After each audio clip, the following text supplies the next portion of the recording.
Alors pour moi, pour comprendre Maïdan, il faut aller en arrière et voir l'histoire de l'Ukraine, voir qu'en 1991, l'Ukraine devient indépendante, mais il n'y a vraiment pas une liberté, il n'y a vraiment pas une démocratie parce que le premier président, Kravchuk, qui était plus ou moins, voilà, après c'est Kuchma, qui n'était pas non plus un président très très démocrate.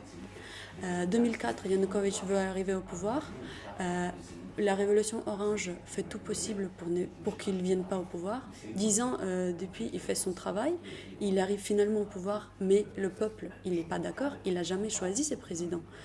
Mais comme les Ukrainiens sont ils sont les gens plutôt sympathiques, ils laissent passer les choses, ok, on ne l'a pas choisi, les présidents, bon bah d'accord. Mais quand ça commençait à bien presser les gens économiquement, parlons de la première chose, quand les gens n'ont pas de travail et quand on voit qu'on pompe, je veux dire, on pompe et qu'on voit que le président s'enrichit et les gens autour de lui s'enrichissent, alors qu'en Ukraine c'est la crise.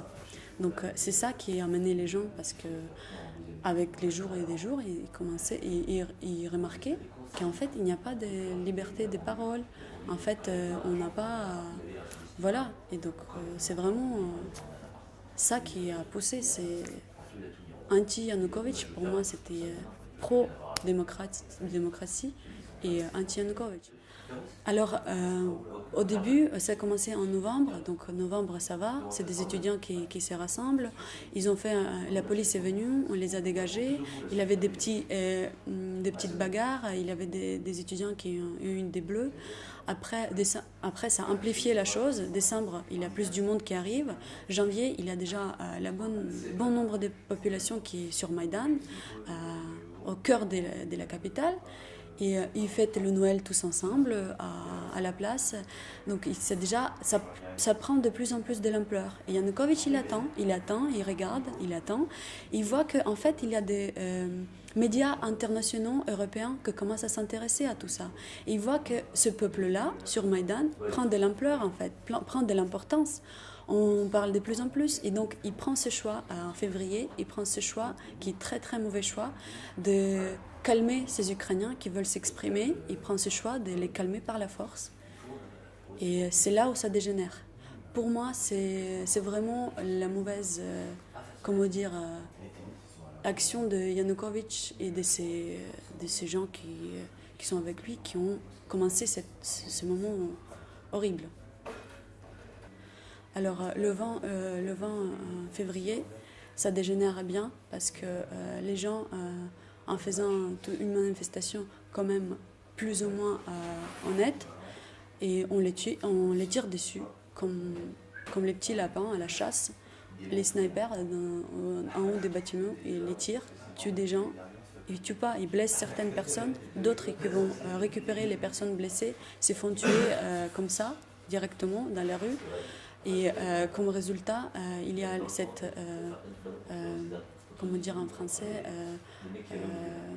Heavenly Hundred, je ne sais pas, une centaine de sacrés, on va dire, qui apparaît, où il y a des personnes, le plus jeune c'est le garçon de 17 ans, qui meurt, qui a été sur Maïdan juste 3 heures, il est arrivé le matin et il est mort à 3 heures. Un jeune étudiant, et le plus âgé c'est un monsieur de 73 ans qui est mort, donc il a toutes les catégories d'âge entre 17 et 73. Donc on voit que toute la population ukrainienne est concernée. Alors aujourd'hui, presque 3 ans après cette catastrophe,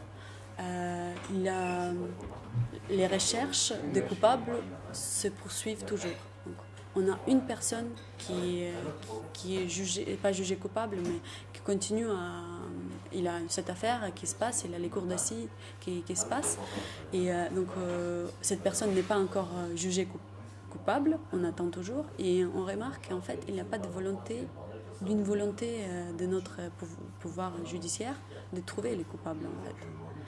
Et donc, à ce jour, les familles de tous les gens qui sont morts, ils sont toujours en train de chercher les coupables.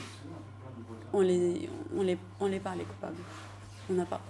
On sait qu'il y avait 24 personnes de Berkut, c'est une police spéciale ukrainienne qui était conçu en 1992 et a été arrêté du coup en 2014 pour justement mener les affaires. C'est une espèce de suite d'aumônes pour calmer les manifestations dans des villes.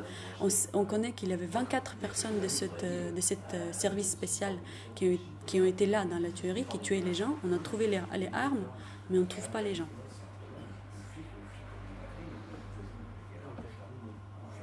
On a 18 noms. Aujourd'hui, à ce jour, on a 18 noms, mais pas de quelqu'un en prison.